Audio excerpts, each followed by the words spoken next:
This after a 4-hour drive from Bangkok, heading towards the border with Thailand, heading towards the border with Cambodia. So this is a lunch stop along the way. It's midday, 12:15, and we stopped at a hotel for a break. We stopped at a cafe or service station along the way, but this is the first real break that we've had. So we crossed the border into Cambodia. That is the border control. Took us a while to get through there, but I had to buy another visa because the electronic visa at this port of entry does not accept e-visas, which we'd already paid for. So now we're going to have to pay again for another visa, another $35. Good afternoon, ladies and gentlemen. Anyway, we're on the way. In the refugee camp near Thai border. Yeah, I had been escaped during the Pol Pot became power. I hope you heard about the killing field and the genocidal regime. Yeah, I'm run away. If I'm decide to stay, my whole family will took to kill in the rice paddy field because we are member of the education. My mom, she the Aboriginal people, but my father, he the educated. This is day 5, and after a long journey yesterday, 5 or 6 hours from Bangkok through the border into Cambodia, we arrived last night around about 6 o'clock in Batam Bang, and that's what we're looking at right now. This is what we've woken up to.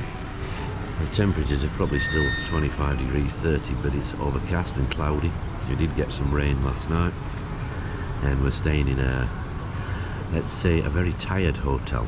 But Cambodia seems like it's going back about 50-60 years compared to Bangkok, but it's nice enough, it's clean enough, the hotel, and like I say, this is the view we've got this morning. A lovely swimming pool down there. This is the hotel corridor and the wood that I was talking about. This is nothing compared to what it's like downstairs in the lobby, which we'll see very, very shortly. It's a very dated hotel, but clean, tidy, comfortable. And that's our room, 612, and we'll head for breakfast. It's a rather grand entrance up the stairs there. The wood is amazing, the size of it, and the carvings. Like I say, I'm guessing this is teak, but I don't know for sure. But, how on earth, you need a crane to lift these tables and the chairs.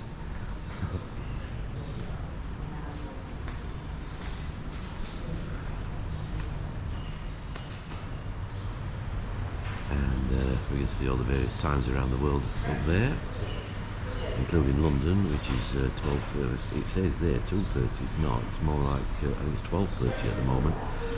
In England, this is breakfast. It's not as good as the one that we had in Bangkok, but good enough. Toast, fried eggs, and coffee, orange juice. Everything in the restaurants is so fresh, really fresh, good stuff. And we'll check out.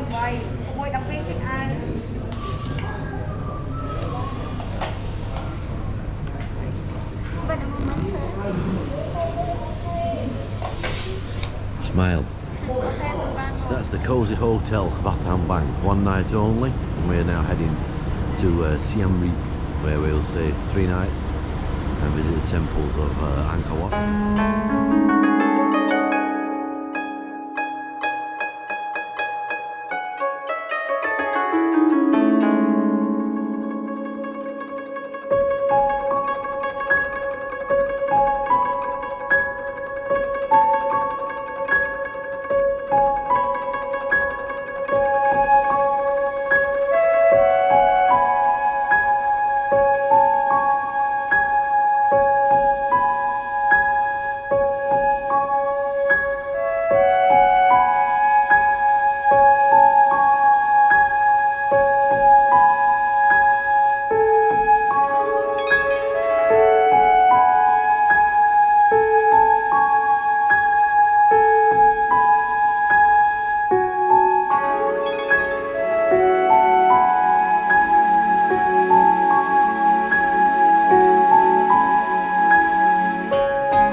first stop along the way, first temple of the day. I think by the end of this tour I might get a bit fed up of seeing temples, but they're everywhere, I suppose, like I guess churches are in our country that we take no notice of. This is a nice one though. It's located in the middle of the Nepal and India. So Buddha, he have very great philosophy, he great philosopher. So we're just learning from the tour guide. He's just explaining to us that the population of Cambodia is 17 million and 50%, half of the population are under the age of 25. And the reason being is because there's this rebuilding from the atrocities that happened with Pol Pot and the Khmer Rouge, where at the time of the war 40 years ago there were a population of 7,000, but Pol Pot and the Khmer Rouge, they murdered in the killing fields over 3 million people, taking the population down to 3.5. So they're they're rebuilding now. So there's quite large families, big families. Not unusual for women to have 8, 9, 10 children. He was telling us about one in the village, a woman in the village who has 22 children, all girls. All girls is not so good because it can't carry on the family name. But what that does is, because the dowry, you can get more money for girls than you can for boys. So it works out, they become rich, but they can't carry on the family name. There's a local typical volcanic rock. You can see it look like a basalt or lava stone. So all of this type of stone it took from Siem area. That is a long way away. How can they bring the stone to here? Just so king he built the bamboo raft, load the stone on the bamboo raft, sailing along the river across the Great Lake to Mesa. So this is a Hindu temple dating back to around about the 15th century. So it's in ruin a little bit now, but all the stone came from Siem Reap, which is where we're heading for, and it was brought here by raft, and the holes that are drilled in there are so they could put pegs in so the elephants could lift and carry the stone as well. So, pretty amazing. And I asked the question earlier about how did they cut the stone, and because it's all been cut to shape, they called it a large jigsaw, and all cut by animal bone.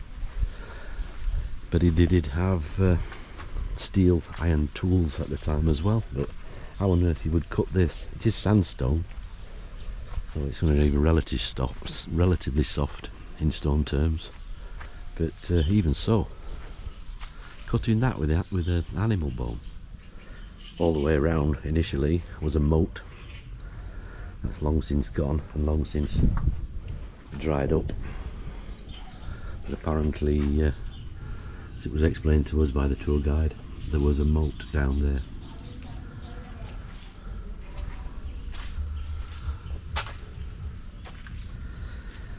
Don't know how a moat dries up in this country, because there is a lot of rain and there's a hell of a lot of water here, and in we're walking around the place full circle, and like I said earlier, you can feel like an energy.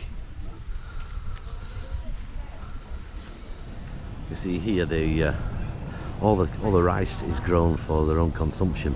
Said there's no real export.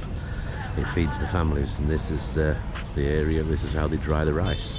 I've seen this in China where they dry the corn and the rice in the streets like this, ready for the next stage of process, which I guess is cooking it.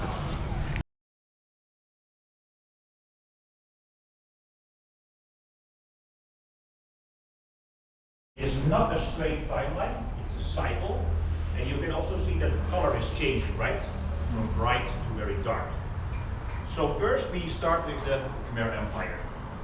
Who knows around what time the Khmer Empire at Angkor Wat was built?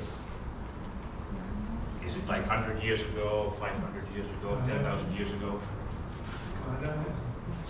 Yes, around 900, let's say 1,000 years ago. Cambodia used to be one of the biggest empires in Asia, very similar with the Roman Empire in Europe. Also, the fall of the Khmer Empire, almost the same as the fall of the Roman Empire, it was just too big, too many wars going on.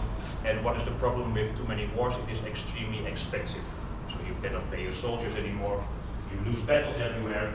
So Cambodia went from a time of being one of the biggest empires in Asia to a time where all different countries were invading the capital city, the last soldiers in the jungle of Battambang province. The government told them, hand in your weapons, lay down your weapons, and change your uniform. Take out your communist green typical uniform and wear our new government uniform. And we will not punish you. You can even keep your same ranks within the army. It's called win-win policy. When the stronger party offers the weaker party pieces of guns that were collected, some people made art. Most of the weapons were destroyed in public. They were burned or bulldozered. When they burned these huge piles of AKs, then they called it the flame for peace. Very big ceremonies in the rural areas to show people no more guns. But this was above ground. There was always something beneath ground. We will see it here in the next group. It's called the campaign to ban landmines. Cambodia had and still has uncountable landmines underground. There was, at a certain time in the 90s, a very small campaign, a few Cambodians, and they called it the Cambodian campaign to ban landmines. They also realized that landmines are horrible things. They should be banned. They should not. War, of course, is horrible, but at least try to ban landmines. Because landmines do not only cause death and destruction during a war, but also many years. At the house on stilts. A traditional house on stilts. I thought they were built on stilts to avoid the flooding. And that could be the reason. 1906 and before. My grandfather built a house 1907. My house is 115 years old. This is the symbol of my house. The name of my house is Kho Song Hai. Kho Song Hai, 2 roof. 1st row and the 2nd row.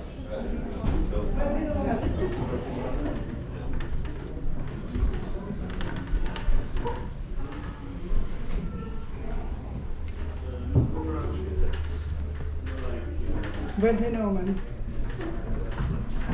High door. Different bedroom for the woman and the girl, not high door. This is the lamp of the throne. Before you the lamp of the throne, now electric. And you continue visit the second hand. Come. This is the door traditional.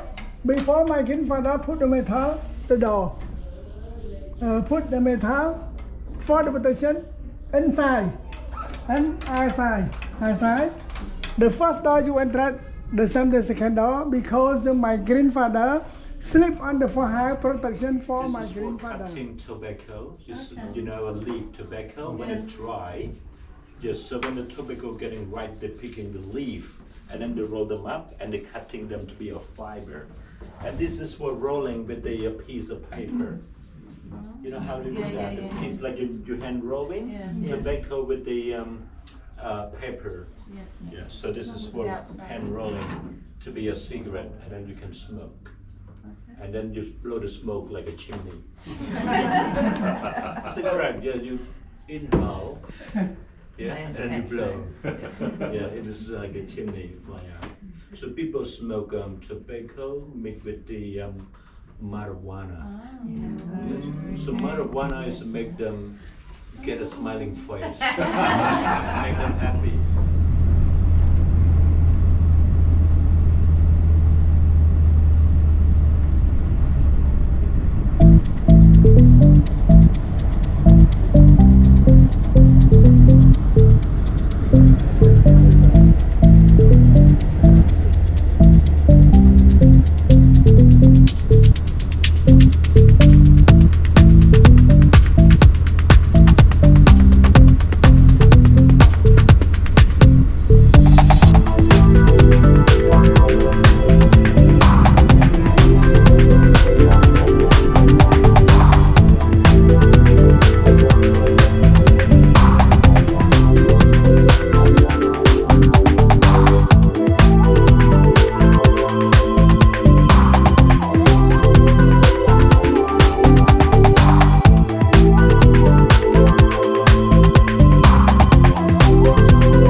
So today we decided instead of walking we get a ride. It's not exactly a tuk-tuk, motorbike with a trailer on the back, and it's $3 for 1 hour, and what a bargain. So he's going to take us all around the city of Siem Reap. He's just filled up with petrol, and petrol here is about 85 pence a litre and about £1 for diesel. And this is a place that he's taken us to, first stop along the way. It is a place of the king or something. For religious reasons, that's where they just put in the burning the incense, and you can hear the music going over here. Similar music to what we had in the restaurant last night, which is that's place for the king of the Cambodia. That's the king of Cambodia. He gone already. But every day still sun with him. Okay. In the Phnom Penh was not here. Some temple of worship, and today is Tuesday, and it's 10:30 in the morning. Go. And obviously they worship Buddha all day, every day. So it's just taken us to a bit of a park. Now we're heading down the side of what is looks like a river.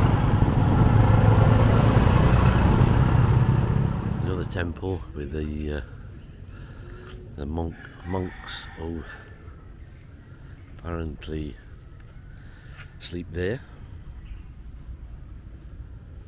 Another place of worship.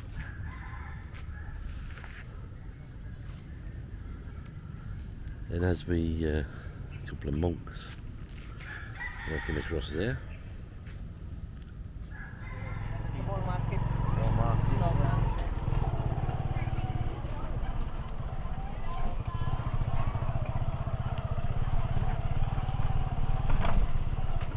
Fresh vegetables, meat and fish.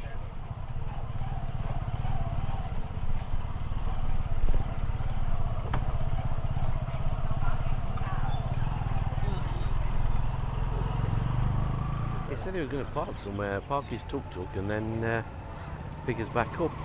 He's just dropped us off outside what he said is the War Memorial, and he's gone to park up his tuk-tuk, and then he's going to guide us through, take us around the War Memorial and explain things to us. So here we are at the War Memorial. Which war? Khmer Rouge, yeah? From 1970s, 40 years? Yeah? Around. Yeah? Pol Pot. Yeah. Above us we've got military helicopters flying around. They're flying very low. They're apparently, the guy just said it's because the big man are in town. Some leaders are in town from around the world. Apparently from around the world. So we finally arrived where I wanted to be. I think this is part of the a copy market in Siem Reap. And I was just saying in the tuk-tuk as we came along, Siem Reap, Angkor, as 1,000 years ago, this was the largest city in the world with a population of over 1 million. But trying to find out what attracted everyone here, what was the attraction? Was it work? Was it food? I don't know. But at a time when London had the population of about 50,000, this had 1 million. These are the military helicopters that's flying above us.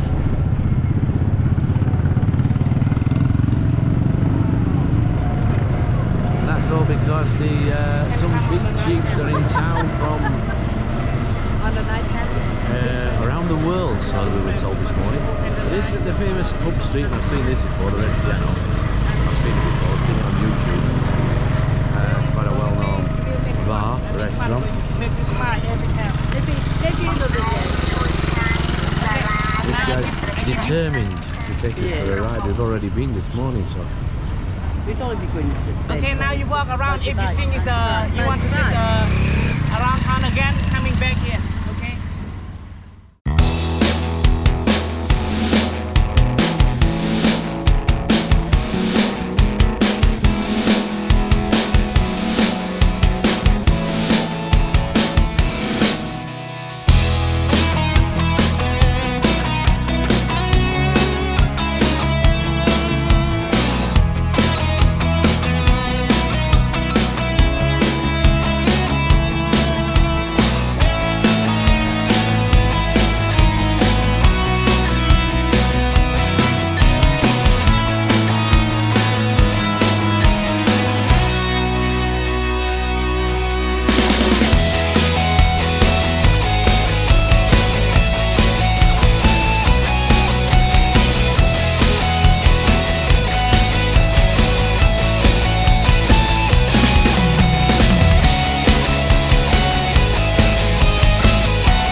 And we've arrived at what's supposed to be, what will be the highlight of the tour, which is Angkor Wat, which is translated means religious city. It's the largest religious monument in the world, and what we're looking at here is the moat that's around the temple, and we're about to make the entrance into Angkor Wat.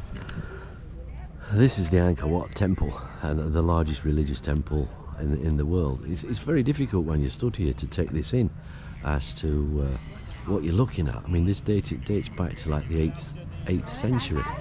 I'm trying to work out what actually attracted the people here to become the largest city in the world with a population of over 1 million, when London had 50,000 at the same time. Why they left is what was explained a little bit earlier, that the water they'd placed, the area dried up. The whole building is made of sandstone, and the stone was quarried 68 kilometres away. So it was brought here by elephant and raft. But even so, when you're dating back to like the 8th century and think about it, how on earth did they lift these pieces into place? It fascinates me how they cut the stone, and it fascinates me how they actually lifted them into position. Because they call it a giant jigsaw. The stones are cut like jigsaw pieces. A lot of this has been restored over the years, but even so, it's an amazing achievement. We're looking at the carvings, stone carvings on the walls. This whole place took 37 years to build, this one building, which even that's quite an achievement when you look at it. I mean, bringing those stones from the quarry to get here 68 kilometres away. How on earth did they lift them into place? This is the central courtyard, I guess you'd call it that. There's a lot of erosion on that building, but I suppose that's to be expected of after 1,000 years. This is the front side of the building, which looks like one of the main entrances that I've just come out of. And walk along the front, hopefully we'll catch the party up as they come around the building.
This whole area of Angkor Wat, the city of Angkor, it covers over an area of over 400 acres, and at one time there were over 200 temples in here.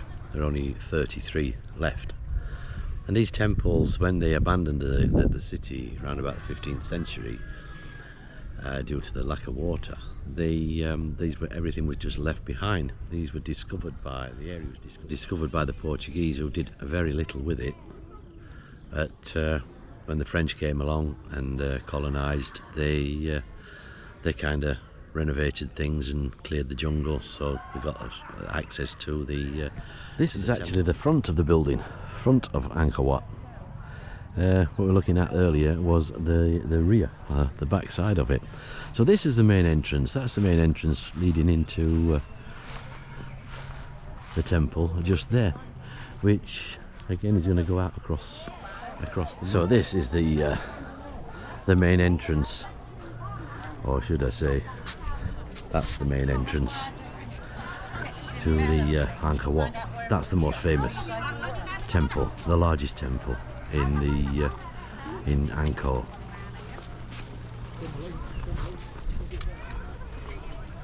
These are like an outbuilding either side. You got one or two monkeys. Oh, you can see them all sat on top of the roof up there. Apparently they're quite aggressive, or can be, and I've seen them on YouTube where they're quite aggressive as well. So you're warned not to feed them.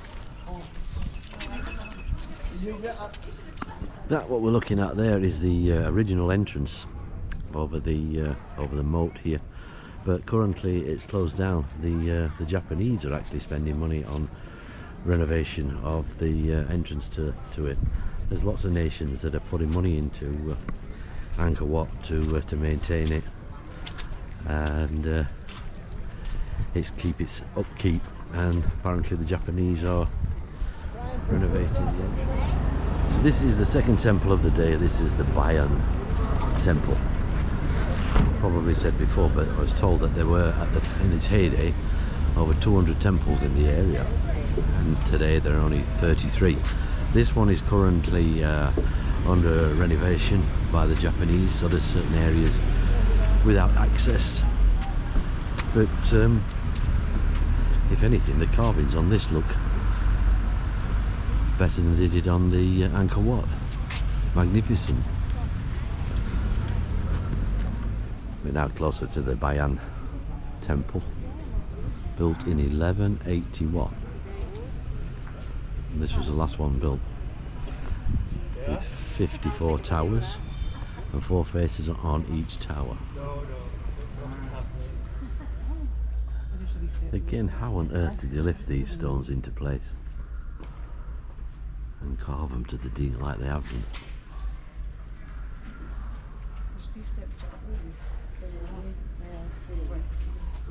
We'll go round the outside.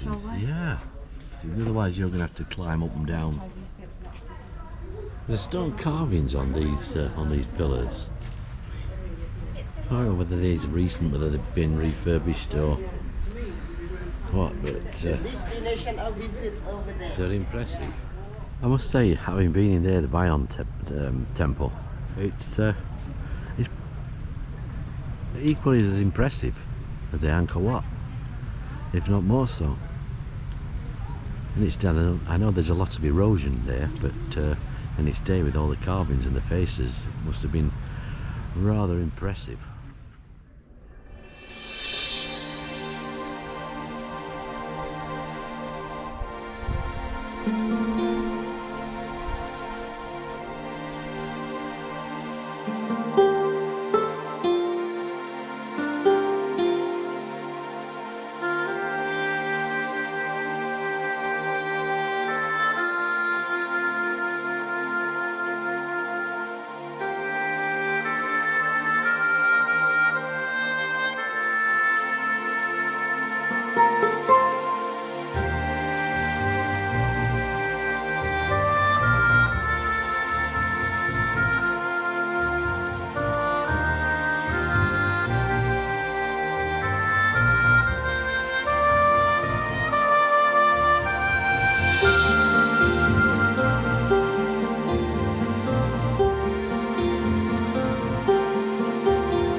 This is the temple where they filmed Tomb Raider.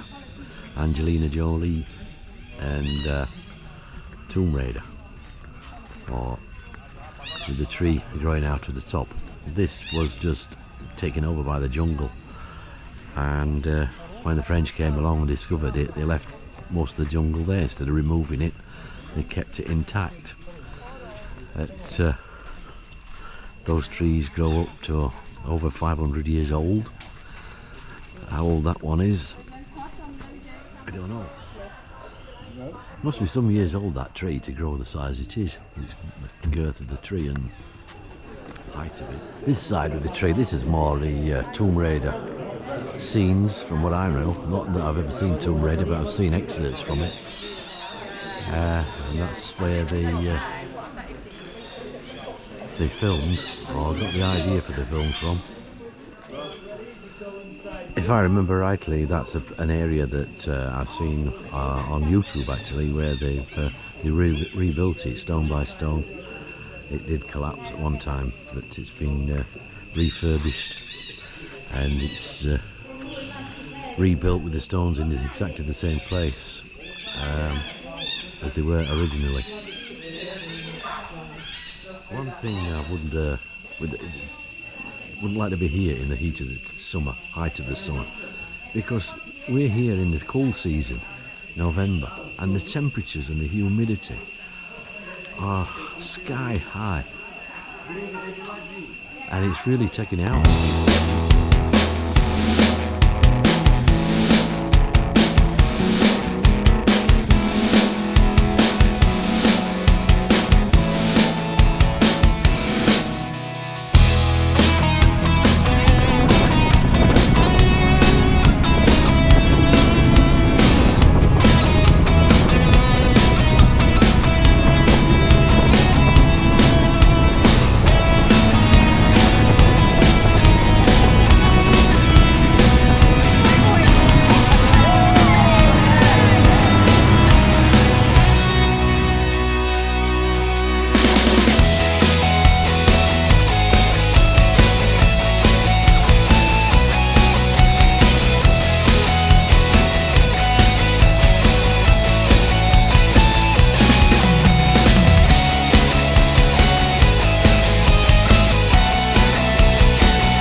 Cambodia, and heading out of Siem Reap. Left at 8 o'clock this morning, and we're heading for the capital, Phnom Penh, which is a distance of 314 kilometers. It's going to take us about 6 hours, hopefully with plenty of stops along the way. It's the sun's breaking through. It's a little bit cloudy initially this morning, but at the moment the sun, and there is some blue sky out there, and temperatures are probably in the early 30s, or it will get into the early 30s by the afternoon, and extremely high humidity. So we're just going to sit back and relax. We're part of the road now. We've been travelling for 3 hours. You can see the paddy fields, and it's all real farming, agricultural country around here. I don't see much fruit and vegetables other than rice in the paddy fields, and that must be labour intensive to farm all that. So this is a place that we've stopped on the way to Phnom Penh, where all the kids come out, and they're all handling tarantula spiders, and you're going to be photograph taken with them. The hands are full of them, and you can get something to eat. The heat here, wow, it's 12:30 in the afternoon, and the heat is a little bit overpowering at the moment. It must be 30-35 degrees in the sun. Tarantula girl. Paul trying to sell them.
So here we've stopped for lunch, and at the side of the Mekong River. There's plenty of people. This is our group having lunch.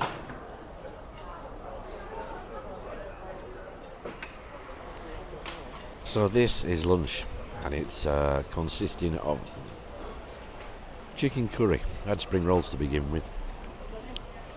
And it's all rather nice actually. Sat at the side of the Mekong River.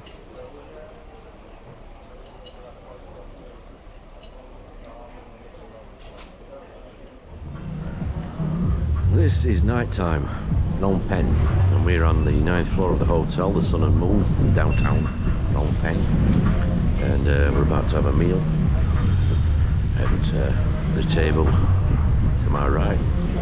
Rooftop swimming pool there, quite inviting. But just now we're about to looking down over the river over there. That's our table where we're about to eat. That's the bar. We're outside on top of the roof of the hotel. That's our tour guide, Mr. Nat, with a big smiley face. This is day 10.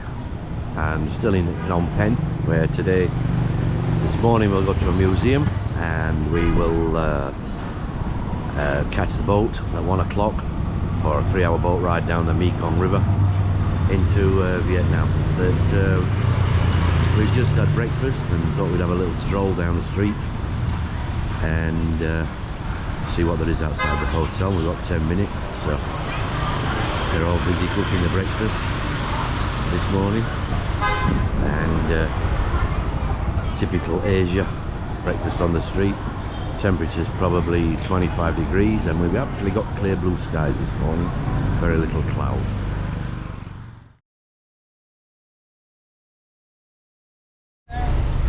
This was a detention centre, originally a school that the Khmer Rouge took over Pol Pot and used as a detention centre. And our guide has been explaining to us on the bus coming here all the atrocities that they committed, which too much to go into detail at the moment, but very difficult to understand how an individual or individuals can carry out such atrocities against other people.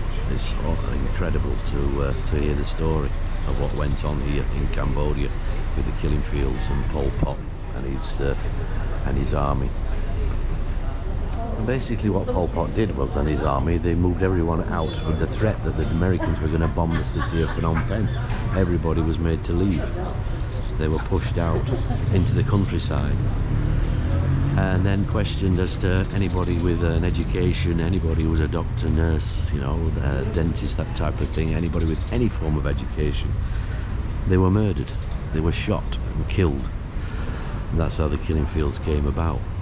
But of course people then were working in the fields, suffering from disease, malnutrition.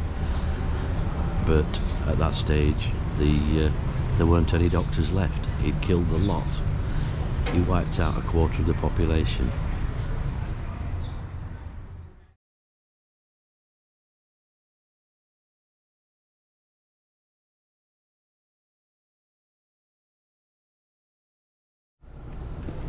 as a consequence of him wiping out a quarter of the population, then today there are the population of Cambodia is 50% of them are under the age of 25 as they try to rebuild the population.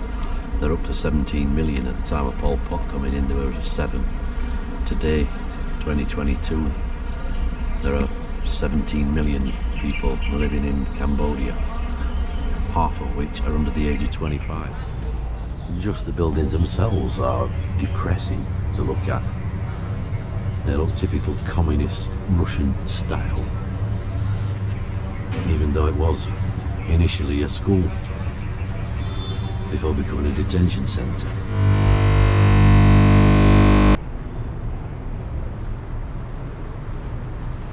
It's just absolutely depressing to be here.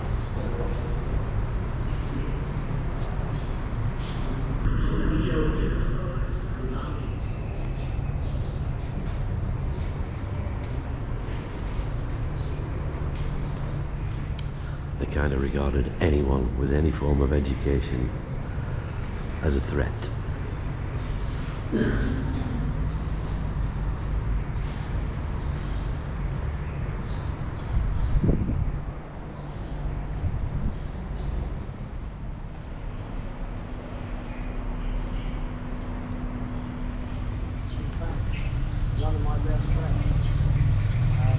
Basically, that's telling you on the 7th of January 1979, the Army of Cambodia, United Front for National Salvation, discovered and rescued survivors from S21 prison. S21 was one out of the 196 prisons in the country. It was under direct command of the Central Committee of the Communist Party of Cambodia. Anybody taken to S21 was not to survive. The party persecuted anyone they considered as an enemy of the revolution. Members of the low government and army diplomats, intellectuals and a few foreigners, as well as a high number of Khmerus themselves, the so-called traitors and families and social networks were targeted too. More than 18,000 victims have been identified. Perhaps up to 20,000 men, women and children were killed at S21. These are the last 2 survivors. They survived from this museum. The other one being just there. These buildings that we see in front of us, the barbed wire, was to stop people climbing up on top of the roof to throw themselves off. So that's what the barbed wire is there for, to protect people from climbing up and committing suicide. That concludes our visit to the detention museum, Genocide Museum, and boy, was that a powerful experience. Not a nice one, but I'm pleased I'm getting more information, understanding a little bit more about it all. We're now heading for the boat we're going to catch to go down the Mekong River and into Vietnam. That's I think it's the Imperial Palace, which was we were going to have a visit to, but it got cancelled. At the moment it's closed for some refurbishment, but it's something to do with the king